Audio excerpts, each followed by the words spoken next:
Nikki Brock-Maruska, your resident career and life coach. I'm coming to y'all fresh out of the gym. So forgive the aesthetics because I felt it was more important to come to you with one of the things that I do to kind of get my day started and get me on a positive note. I had one of my clients ask me, is like, Nikki, do you get out of bed feeling motivated? And I want to tell you the answer is no.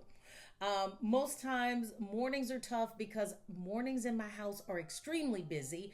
I have 3 kids. There's so much going on. I run a business. I am a wife, mother, and do all the things, daughter and sister. I do all the things. But one of the things that I do to help me get in a good place, obviously, is journaling. I talk about it for other people. But I think it's really important to know that this is something that I do. It is part of my process. And the reason why I journal, why do I journal? Because as a human being, no matter what your situation is, we all have feelings. And we have things that are going on in the inside of us, and we have things going on the outside of us. And this world has so much noise. It's always something going on. This world doesn't stop. Social media. I get emails at 3:00 in the morning from some entity. Why? I don't care about any sale that's going on anywhere on the planet at 3:00 in the morning. So with this automation, we're constantly being bombarded with so many different messages that it's easy to lose yourself in the process. So how do I get myself back and find my way to positivity, right? The way that I do that is obviously I pray, I meditate. I obviously do that. I show some gratitude for the things that are going well in my life and also the things that aren't, because those become my teachers. Those become the lessons that get me to better. If we didn't have adversity, we wouldn't get better because we wouldn't sharpen our skills. But one of the things that is so important is to be able to capture what you're feeling today and put it in perspective. So all of this stuff is going on the inside, in your head, in your heart, and whatever that's happening.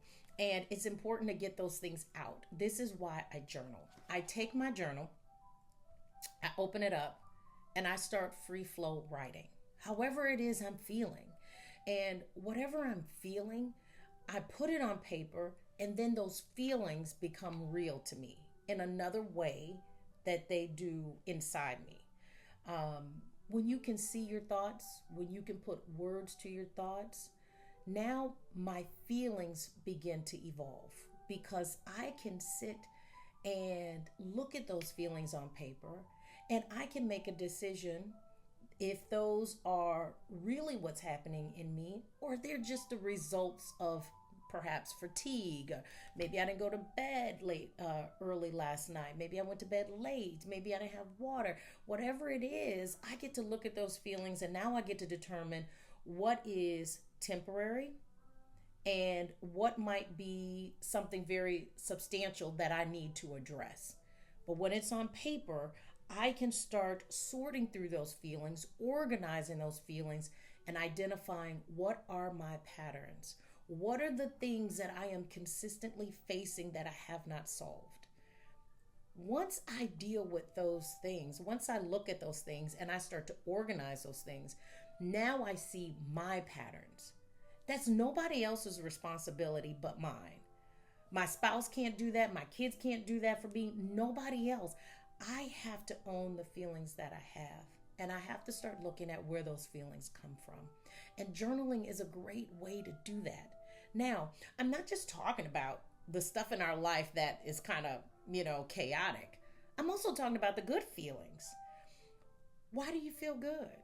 What are the reasons for you feeling good? What has contributed to your goodness? You need to understand your secret sauce.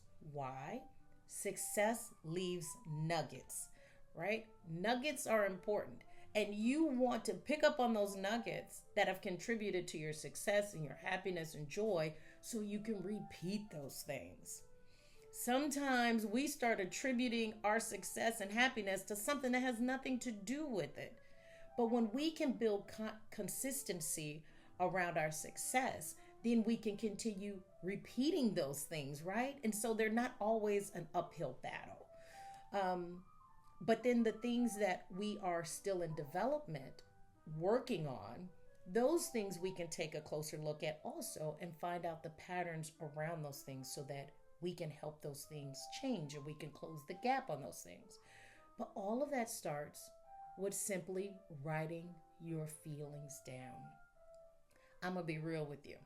I had some people say, some clients say, well, why would I put my feelings down on paper? Because that becomes evidence, right? That becomes evidence of what's going on inside you. And sometimes people are like, nope, I'm not talking about it. I am going to lock and key this stuff up in me. Well, if you got to lock it up in you, it's going to lock in you and possibly do some damage. So if you don't have a private place for you to keep your thoughts, that's an issue in itself. If you are in a place where you don't have privacy and respect, that gives you even more incentive to write those feelings down. And you don't need to be held hostage by your feelings. So journaling is a way for you to extract the things that need to come out of you and begin to start dealing with them, or at least acknowledging them. And truth be told, we can't deal with everything all the time. But you know what? If I can take some of that anxiety, some of those things that are in me, and reflect on those things, I increase the chances that I'm going to reach those goals. I'm going to be honest with myself and who I am, where I am now, and how I'm evolving.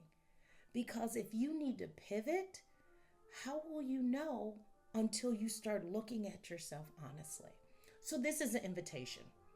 Look at who you are, where you're going, what you want. Don't expect anybody, your boss, your spouse, your kids, your neighbors, your family, your mother. Nobody can do that for you but you. And this is an invitation to start that kind of work. It's a journey, and it's not a punishment. It's a blessing, but it's also a choice. So I invite you to, and again, if you don't have a journal, pick up a journal.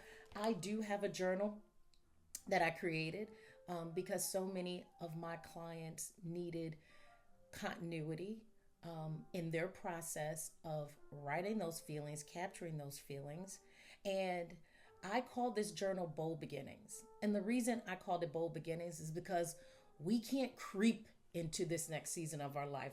We have to dig our heels in the sand and be like, look, I want more. I want different. I want better. And you can't do that if you're meek about your next season. So Bold Beginnings is a great place to align with my community that are taking the similar steps as you might into getting to a better place and what's going on inside you. So I invite you to pick up my journal. It's available online. I've created,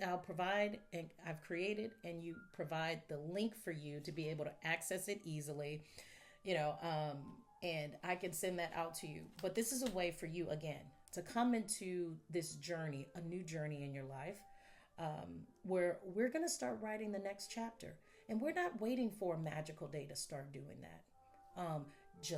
January 1st. We're not waiting for January 1st. Why?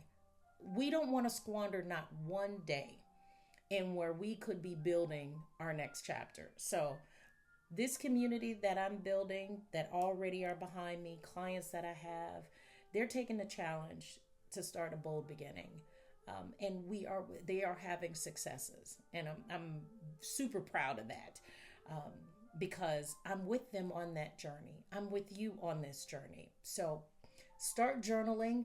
I don't care if you just pick up a notebook from your neighborhood Walmart or whatever, wherever you are, pick up anything and start writing. Start writing on a napkin if you have to. If you want to be a part of this collective, pick up the journal. You can always feel connected when we say bold beginnings. You're going to see a lot of things from us in the coming weeks. You're going to see webinars. You're going to see our newsletter. We're going to be having conversation. I'm going to, reactivate my podcast. Why? Because I too am having a bold beginning. I am activating these pieces so that people can feel a part of a collective and we can begin growing in ways that are very intentional and help move the needle on a lot of the things that we're trying to accomplish. So, start journaling is my message to you. If you want to be a part of this collective a little bit deeper, pick up my journal. You can get the information in the bio or in the description. Just start journaling. I don't care what you do. A napkin, piece of paper, a notebook, bold beginnings. Just start journaling. Start writing. Start connecting to you. You'll feel better. And keep logging in. We'll keep bringing you information. And if you have questions, I want to know what's on your mind. I want to know what's difficult about journaling for you. Even the idea, if you haven't started and wanted to start, if you've started and you've done it since you were 10, like me, I've been journaling since I was in second grade. I've been journaling. And it feels old to you and you want it to feel fresh. Whatever you're feeling, drop it in the messages. I want to know, because I will definitely start bringing some of the concerns, because it's not just you. If you have an issue, it's very likely somebody else has an issue, and I will start talking through those things. I feel like that's my superpower, is activating people who are goal-oriented and who want better. You could be one of those people.